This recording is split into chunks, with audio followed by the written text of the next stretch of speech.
అందరికీ నమస్కారం. ఈనాడు దినపత్రికలో ఒక కథనం వెలువడింది. ఆ కథనం కఠినమైన సత్యాన్ని బయటపెట్టింది. అది ఏమిటంటే, తెలుగు భాష యొక్క ఔన్నత్యాన్ని తెలియపరచడానికి, తెలుగువారి సంస్కృతుల్ని ఇనుముడిపు చేయడానికి ఏర్పాటు చేసిన పొట్టి శ్రీరాములు తెలుగు విశ్వవిద్యాలయం కాగితాల మీదే ఉందా? అది కథనం. ఏ పరిస్థితిలో ఉందా ఆ విశ్వవిద్యాలయం? ఇప్పుడు తెలుగు భాష ఔన్నత్యానికి, తెలుగు సంస్కృతికి ప్రతీకగా ఉండవలసిన విశ్వవిద్యాలయం ఇప్పుడు ఏ పరిస్థితిలో ఉంది? తెలుగు భాష అది ఒక భాష కాదు. తిరుమల తిరుపతి దేవస్థానంలో పఠించే శ్రీ వెంకటేశ్వర స్వామి సుప్రభాతం, పోతనామార్చుని చేర్చబడిన భాగవతంలోని అద్భుతమైన వాక్యాలు, పద్యాలు తెలుగు భాష. నన్నయ్య, తిక్కన, ఎర్రాప్రగడల వారసత్వంగా వచ్చింది తెలుగు భాష. శ్రీశ్రీ, జాషువా, విశ్వనాథ సత్యనారాయణ గారుల స్వేచ్ఛా సాహిత్యమే తెలుగు భాష. అటువంటి భాష యొక్క గొప్పతనాన్ని, గౌరవాన్ని ఇంకా పెంచాలని పొట్టి శ్రీరాములు తెలుగు విశ్వవిద్యాలయం స్థాపించబడింది. కానీ ఇప్పుడు ఎలా ఉంది దాని పరిస్థితి? ఖాళీ అధికారుల యొక్క ఫైల్స్లో బడ్జెట్ అలాట్మెంట్స్లో ఆ పేపర్ల మీదే ఉంది పేరు. ప్రస్తుతానికి పనిచేస్తుందా అంటే ఎవరు ఏమీ చెప్పలేని పరిస్థితి.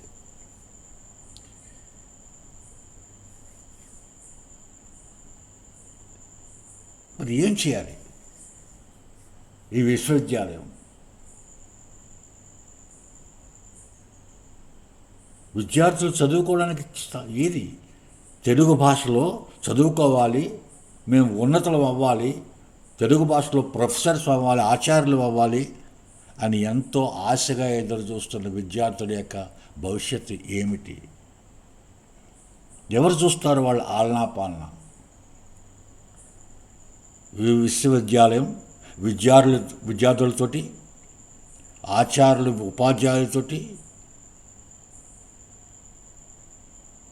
రీసెర్చ్ చేసే సౌకర్యాలతోటి కళకళలాడుతూ ఉండాలి విశ్వవిద్యాలయం. అటువంటి విశ్వవిద్యాలయంలో ఈరోజు ఏమి చేస్తోంది? ఏమి కనపడుతోంది అక్కడ?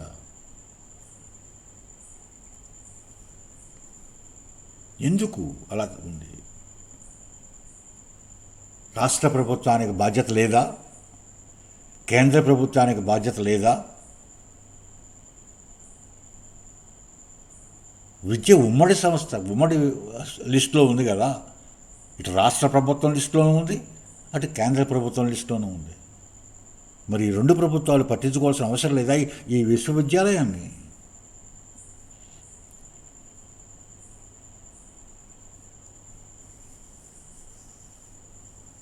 ఈ విశ్వవిద్యాలయం ప్రస్తుతం ఈ పరిస్థితిలో ఉండడానికి ముఖ్యమైన కారణాలు కొన్ని చెప్తా మీకు. పరిపాలనా వైఫల్యం. ఒక్క ఫైల్ ముందుకెళ్ళదు. అధికారులు అసలు ఫైల్ ముట్టుకోరు.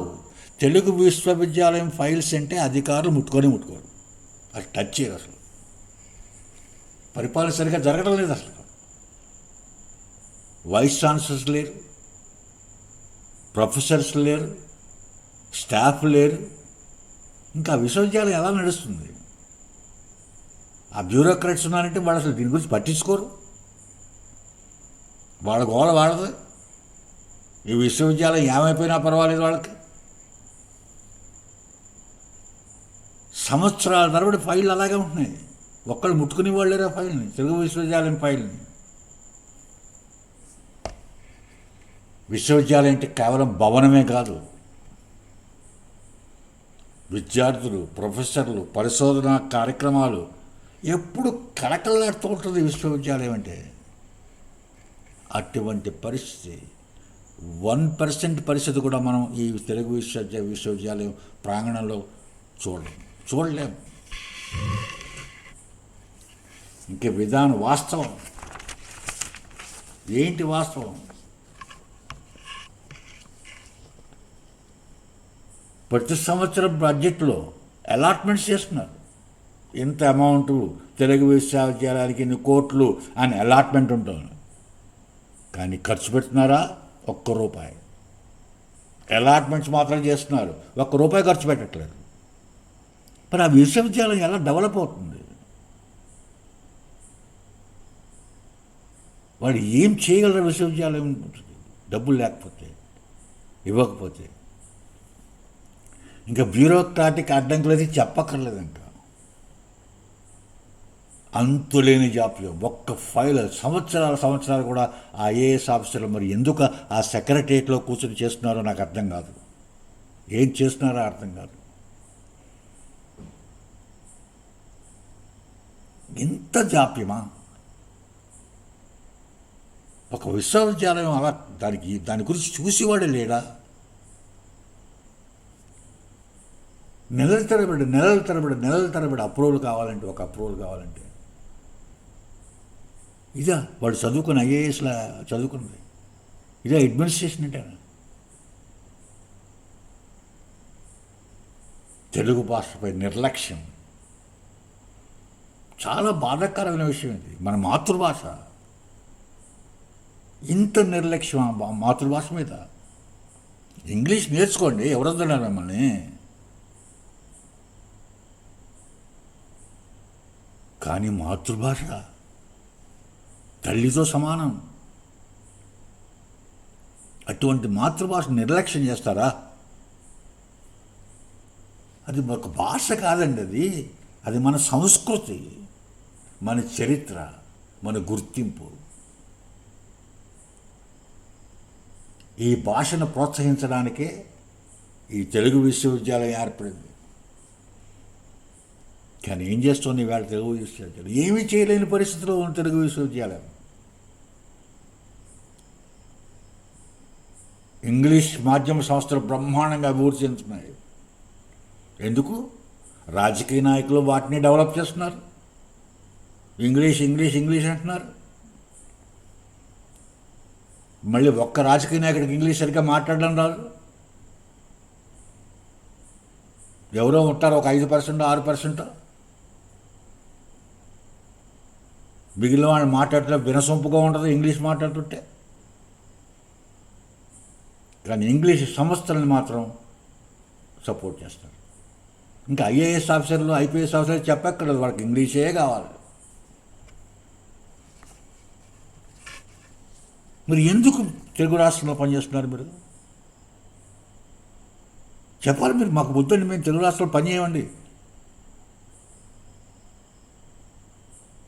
మేము ఇంగ్లీష్లో అయితేనే చేస్తాం, ఇక్కడ అలా ఒప్పుకుంటే ఈ రాష్ట్రానికి వస్తామని చెప్పండి అన్నాను. అంచితే ఈ సమస్య కేవలం తెలుగు విశ్వవిద్యాలయాన్ని కాదు, పరిమితం కాదు. ఇది మొత్తం విద్యా సంస్థలన్నీ అలాగే ఉన్నాయి, వ్యవస్థలన్నీ అలాగే ఉన్నాయి, విద్యా వ్యవస్థలన్నీ.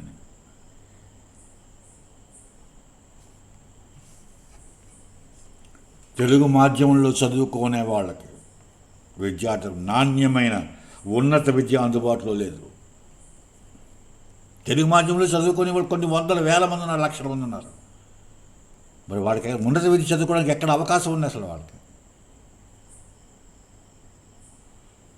చాలా నిరాశపడుతున్నారు యువత. ఇంగ్లీష్ మాధ్యమంలో చేరదామా అంటే వాడికి పూర్తిగా ఇంగ్లీష్ రాదు. వాళ్ళ భవిష్యత్తు ఏమవుతుందో తెలియదు అక్కడ సరిగ్గా రాకుండా చేరితే.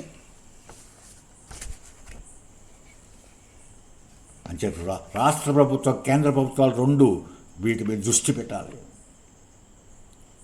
సమస్యలు అఫ్కోర్స్ సమస్యలు చెప్పడం చాలా ఈజీ, కానీ పరిష్కారం చూపించాలి. తాత్కాలిక పరిష్కారాలు కొన్ని చెప్తాను నేను. తెలుగు విశ్వవిద్యాలయ పాలన మీద పూర్తి సమీక్ష జరపాలి. వెంటనే ఖాళీగా ఉన్న పోస్టులు అన్నీ నింపాలి. పెండింగ్లో ఉన్న అన్ని ఫైళ్ళను కనీసం 30 రోజుల్లో క్లియర్ చేయాలి. మొట్టమొదటి పరిష్కారం. 2, బడ్జెట్లో ఎంతైతే అలాట్ చేశారో నిధులు, ఆ నిధులన్నీ కూడా సక్రమంగా ఖర్చు పెట్టాలి. విశ్వవిద్యాలయానికి ఖర్చు పెట్టాలి సక్రమంగా. విశ్వవిద్యాలయం అభివృద్ధి ఖర్చు పెట్టాలి. పారదర్శకత, విశ్వవిద్యాలయం యొక్క పాలన పారదర్శకత ఉండాలి. ప్రజలకు తెలియపరచాలి, ఇక్కడ జరుగుతోంది, ఈ పరీక్షలు జరుగుతున్నాయి, ఈ కోర్సులు ఉన్నాయి ఇక్కడ అని ప్రతిదీ పారదర్శకతోటి ప్రజలకు తెలియపరచాలి. తెలుగు మాధ్యమ లాంగ్ టర్మ్ పరిష్కారం. తెలుగు భాషకి ప్రోత్సాహం ఇవ్వాలి. తెలుగు మాధ్యమంలో చదువుకున్న విద్యార్థులకి ఉపాధి కల్పించాలి. ప్రత్యేక స్కాలర్షిప్లు ఇవ్వాలి వాళ్ళకి. అలాగే పరిశోధన చేసే అవకాశాలు కల్పించాలి తెలుగు మాధ్యమ విద్యార్థులకి. సంస్కృతిపై, సాహిత్యంపై పరిశోధన చేయడానికి అవకాశాలు, కార్యక్రమాలు, పరిశోధనా కార్యక్రమాలు ప్రారంభించాలి. దేశ విదేశాల్లో గుర్తింపు పొందేలా చేయాలి. ఇంకా డిజిటల్ క్లాసులు ఏర్పాటు చేయాలి. ఎప్పుడైతే డిజిటల్ క్లాసులు ఏర్పాటు చేసామో ఎక్కువ మంది విద్యార్థులు జాయిన్ అవుతారు. అలాగే జవాబుదారీతనం, వైస్ ఛాన్సలర్ దగ్గర నుంచి ఆఖరిగా అటెండర్ వరకు కూడా జవాబుదారీతనం ఉండాలి. ఆ విశ్వవిద్యాలయానికి జవాబుదారీతనం చూపించాలి వాళ్ళందరూ కూడా. అలా చేసినప్పుడే ఈ విశ్వవిద్యాలయం ప్రపంచ ప్రఖ్యాత విశ్వవిద్యాలయం కింద గుర్తింపు పొందుతుంది. ఈ వీడియో చూసే వాళ్ళలో విద్యార్థులు ఉండొచ్చు, అనేక సంస్థలు, విద్యా సంస్థల్లో పనిచేసే ఉపాధ్యాయులు, లెక్చరర్స్ ఉండొచ్చు, ఆచార్యులు ఉండొచ్చు, తల్లిదండ్రులు ఉండొచ్చు, ఎవరైనా ఉండొచ్చు ఈ వీడియో చూసేవాళ్ళు. అయితే మీకు అందరికీ ఒకటి చెప్తున్నాను నేను, విశ్వవిద్యాలయాల్లో మీకు తెలిసిన సమస్యలు ఏమున్నాయి,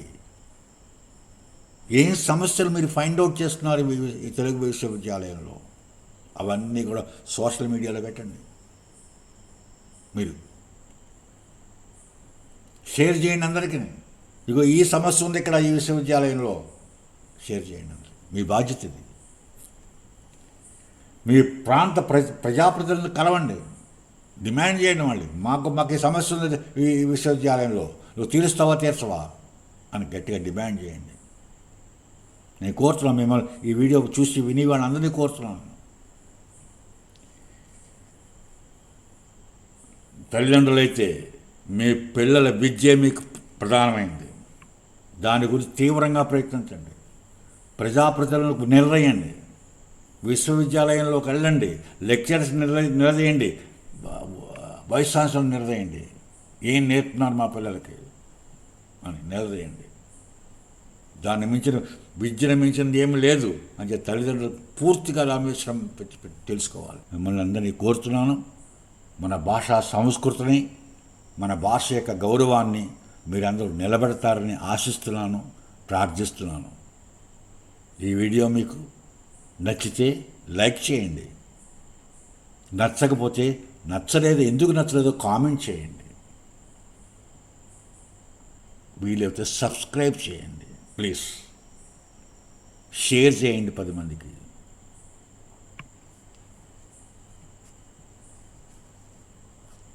మీ విశ్వవిద్యాలయం గురించి మీరు ఏమనుకుంటున్నారో కామెంట్స్ పెట్టండి.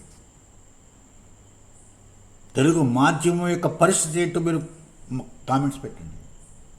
తెలుగు మాధ్యమంలో చెప్పే స్కూల్స్, కాలేజెస్, వీటి పరిస్థితి ఏంటి కామెంట్స్ పెట్టండి. పరిష్కారాలు ఏమన్నా ఉంటో సూచించండి. విద్య అనేది హక్కు, దానం కాదు. గవర్నమెంట్ మనకేం దానం చేయట్లేదు, విద్య హక్కు, అది మన హక్కు. విద్య మనకు ఇవ్వాలి ప్రభుత్వం. రైట్ టు ఎడ్యుకేషన్ యాక్ట్ ఉంది. మనం ఏం బతిమాలవలసిన అవసరం లేదు ప్రభుత్వాన్ని. ఇది మన హక్కు. నాణ్యమైన విద్య అనేది ప్రతి పిల్లవాని యొక్క జన్మ హక్కు. అది ఇంగ్లీష్ మాధ్యమా, తెలుగు మాధ్యమా, ఉర్దూ మాధ్యమా, హిందీ అన్నది కాదు. విద్యే. ఆ విద్య నాణ్యమైన విద్య ఇవ్వాలి. అంచేత అందరం కలుద్దాం, అందరికీ ఒకరికొకరు మద్దతు ఇచ్చుకుందాం. మన విద్య, మంచి విద్యని మన పిల్లలకి అందిద్దాం. జై తెలుగు తల్లి, జై హింద్.